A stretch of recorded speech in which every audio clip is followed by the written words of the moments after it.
Jika dimasukkan dalam larutan yang hipotonik, maka akan mengalami hemolisis. Ya.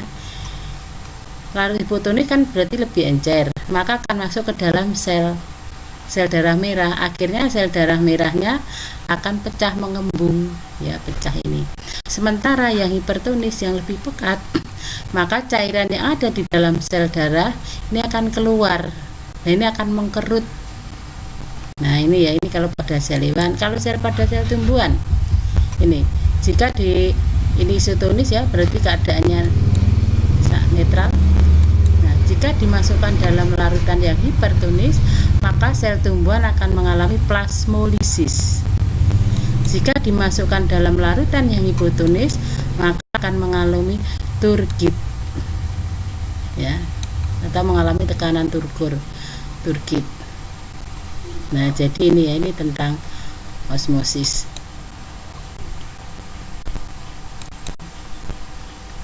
Nah, sementara yang difusi tadi ada dua, ya. Difusi yang dipermudah dengan saluran protein, difusi yang dipermudah dengan protein pembawa. Nah, ini membran sel, ya. Kemudian suatu substansi dengan konsentrasi di luar sel, ya, ini yang cairan di luar sel, di mana lebih pekat, ya. Kemudian lebih pekat daripada yang di dalam sel. Nah, ini langsung memasuk, ya. Ion kalium masuk ke dalam sel melalui saluran protein. Ini tadi ada protein, ya. Ini protein, ya, saluran protein. Maka ion kalium ini akan masuk melalui ini saluran protein ini. Ya, ini sitoplasma, ini cairan di luar sel, ini di dalam sel. Nah, agar ion di luar sel ini masuk, maka melalui pintu ini saluran protein. Nah, tanpa dibawa, dia langsung masuk sendiri. Tetapi kalau yang gambar yang kedua, ya, dipermudah dengan protein pembawa. Ini protein pembawa, ya, tempat mengikat glukosa, ya, di bawah. Kemudian nanti glukosa berikatan dengan protein pembawa, ya, kemudian baru masuk. Nah, ini ya, masuk. Ini lingkungan di dalam sel, lingkungan di luar sel. Ini protein pembawanya, ini glukosanya, ya, jadi masuk. Protein ini melepaskan glukosa.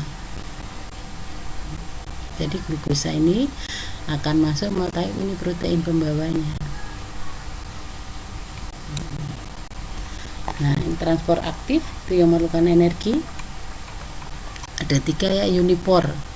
Unipor ini apabila transport melalui satu arah.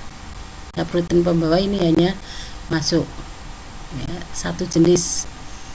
Simpor, transport dua substansi yang berbeda. Nah, tetapi arahnya sama, semua ingin masuk ke dalam sel. Antipor, dua substansi yang berbeda, yang satu masuk, satu keluar.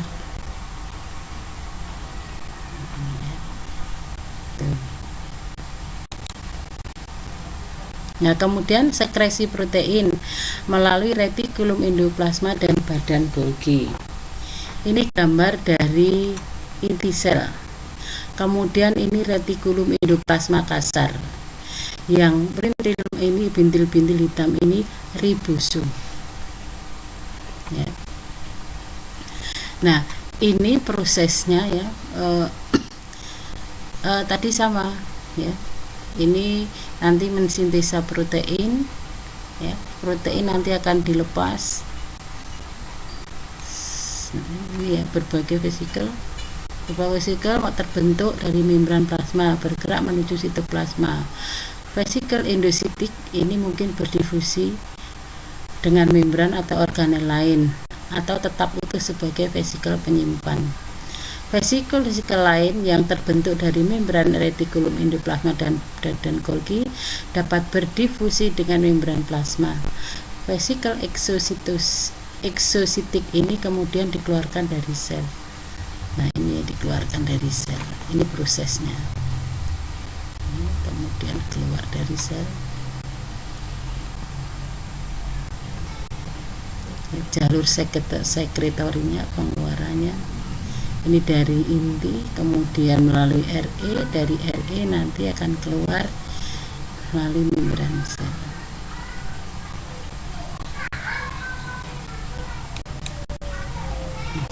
Pembentukan lisosom. Lisosom dimana fungsinya nanti dia untuk menghancurkan zat asing ya. Lisosom ini akan dihasilkan oleh badan Golgi. Ini badan Golgi ya, dia akan membentuk lisosom. Ya, jika ada zat asing atau makanan, partikel makanan yang masuk, maka membran sel akan membungkus makanan. Ya, ditelan dengan endosom. Nah, kemudian akan dihancurkan. Ya, akan dihancurkan. Kemudian zat yang diperlukan ya, yang hasil produknya ini nanti hasil pencernakannya yang tidak dicerna akan dikeluarkan ya, jadi ini partikel makanan kemudian dibungkus oleh endosom ya, kemudian nanti lisosom ya, datang akan menghancurkan ini partikel makanan tadi ya. Nah, kemudian hasil pencernakannya ya. Nah, ini sisanya materi yang tidak dicerna maka dibuang melalui membran sel juga.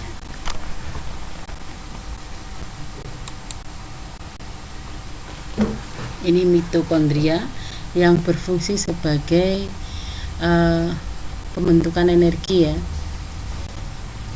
Bentuk dari mitokondria ini terdiri dari membran rangkap, membran luar, dan membran dalamnya. Ini berupa lekukan-lekukan yang disebut dengan krista, di mana fungsinya untuk memperluas bidang permukaan. Ini membran dalam, di mana fungsinya penghalang utama antara sitosol dan enzim mitokondria. Di dalamnya berisi matriks.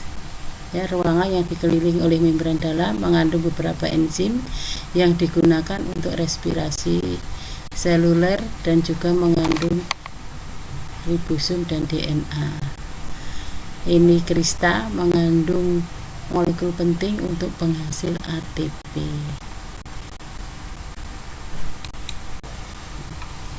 Nah,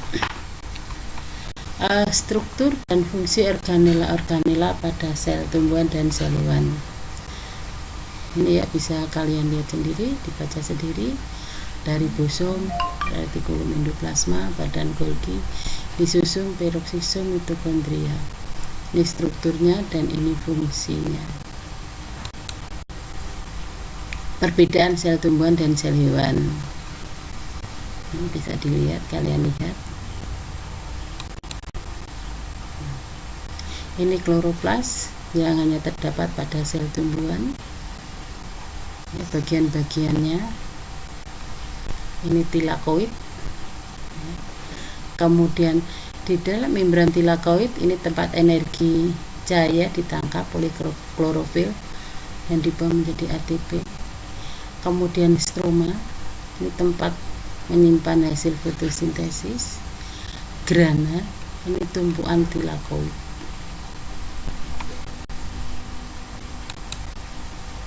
Sentriol ini hanya terdapat pada sel hewan, di mana fungsinya nanti untuk membentuk gelendong pembelahan ya, pada saat sel mengalami pembelahan.